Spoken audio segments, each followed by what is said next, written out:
બાળમિત્રો, સત્સંગ દીક્ષા અધ્યયનના ક્લાસમાં આપ સૌનું સ્વાગત છે. આજના આ ક્લાસમાં આપણે શ્લોક નંબર 31 અને શ્લોક નંબર 32નો અભ્યાસ કરીશું. સૌ પ્રથમ શ્લોક નંબર 31ની પહેલી કડીનું અહીંથી હું ગાન કરીશ, તેને બરાબર ધ્યાનથી સાંભળજો. ચૌર્યમ ન કરહિ ચિત કાર્યમ સત્સંગમાશ્રિતૈર્જનૈઃ. ફરી વખત.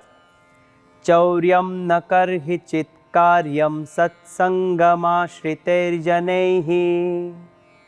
આ કડીના શબ્દોને છૂટા છૂટા સમજીએ. ચૌર્યમ ન કરહિચિત કાર્યમ સત્સંગમાશ્રિતૈર્જનૈઃ.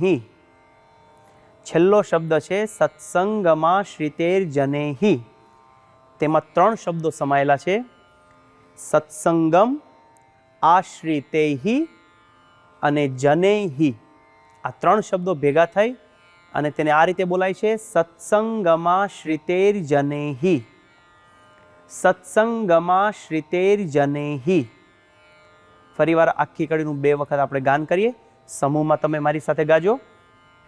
ચૌર્યમ ન કરહિ ચિત કાર્યમ સત્સંગમાશ્રિતૈર્જનૈઃ. ફરીવાર.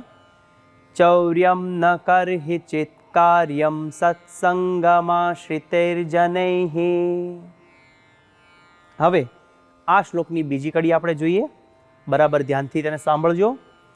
ધર્માર્થમપી નો કાર્યમ ચોર કાર્યમ તુ કરહિ ચેત. ફરીવાર. ધર્માર્થમપી નો કાર્યમ ચોર કાર્યમ તુ કરહિ ચેત. આ કડીના શબ્દોને છૂટા છૂટા સમજીએ. ધર્માર્થમપી નો કાર્યમ ચોર કાર્યમ તુ કરહિચિત. પહેલો શબ્દ છે ધર્માર્થમપી. એમાં 2 શબ્દો છે, ધર્મ અને અર્થમ. ધર્મ ને અર્થે. આખી કડીને 2 વખત સમૂહમાં ગાઈએ. ધર્માર્થમપી નો કાર્યમ ચોર કાર્યમ તુ કરહિ ચેત. ફરી વખત. ધર્માર્થમપી નો કાર્યમ ચોર કાર્યમ તુ કરહિ ચેત. હવે આખો શ્લોક આપણે સમૂહમાં 2 વખત ગાન કરીએ. ચૌર્યમ ન કરહિ ચિત કાર્યમ સત્સંગમાશ્રિતૈર્જનૈઃ. ધર્માર્થમપી નો કાર્યમ ચોર કાર્યમ તુ કરહિ ચિત. ફરી વખત. ચૌર્યમ ન કરહિ ચિત કાર્યમ સત્સંગમાશ્રિતૈર્જનૈઃ. ધર્માર્થમપી નો કાર્યમ ચોર કાર્યમ તુ કરહિ ચિત. આ શ્લોકનો ગુજરાતી અર્થ આ પ્રમાણે છે: સત્સંગીઓએ ચોરી ક્યારેય ન કરવી. ધર્મને અર્થે પણ ચોરી ક્યારેય ન કરવી. તો બાળમિત્રો, શ્લોક નંબર 31નું આ પ્રમાણે ગાન કરી તેને મુખપાઠ કરીએ. અને હવે શ્લોક નંબર 32ને સમજીએ. સૌ પ્રથમ હું 32મા શ્લોકની પહેલી કડીનું ગાન કરીશ, તેને બરાબર ધ્યાનથી સાંભળજો. નૈવાન્યસ્વામિકમ ગ્રાહ્યમ તદનુજ્ઞામ વિના સ્વયં. ફરીવાર. નૈવાન્યસ્વામિકમ ગ્રાહ્યમ તદનુજ્ઞામ વિના સ્વયં. આ કડીના છૂટા છૂટા શબ્દો સમજીએ. નૈવાન્યસ્વામિકમ ગ્રાહ્યમ તદનુજ્ઞામ વિના સ્વયં. પહેલો શબ્દ છે નૈવાન્યસ્વામિકમ.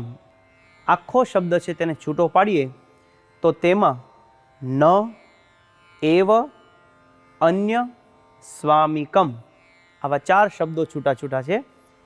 બધા શબ્દો ભેગા થઈને એક શબ્દ બને છે નૈવાન્યસ્વામિકમ. આખી કડીનું આપણે 2 વખત ગાન કરીએ. સમૂહમાં ગાન કરીએ. નૈવાન્યસ્વામિકમ ગ્રાહ્યમ તદનુજ્ઞામ વિના સ્વયં. ફરીવાર. નૈવાન્યસ્વામિકમ ગ્રાહ્યમ તદનુજ્ઞામ વિના સ્વયં.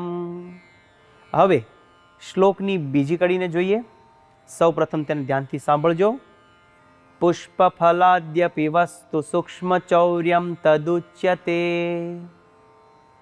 ફરીવાર, પુષ્પફલાદ્યપિ વસ્તુ સૂક્ષ્મચૌર્યમ તદુચ્યતે.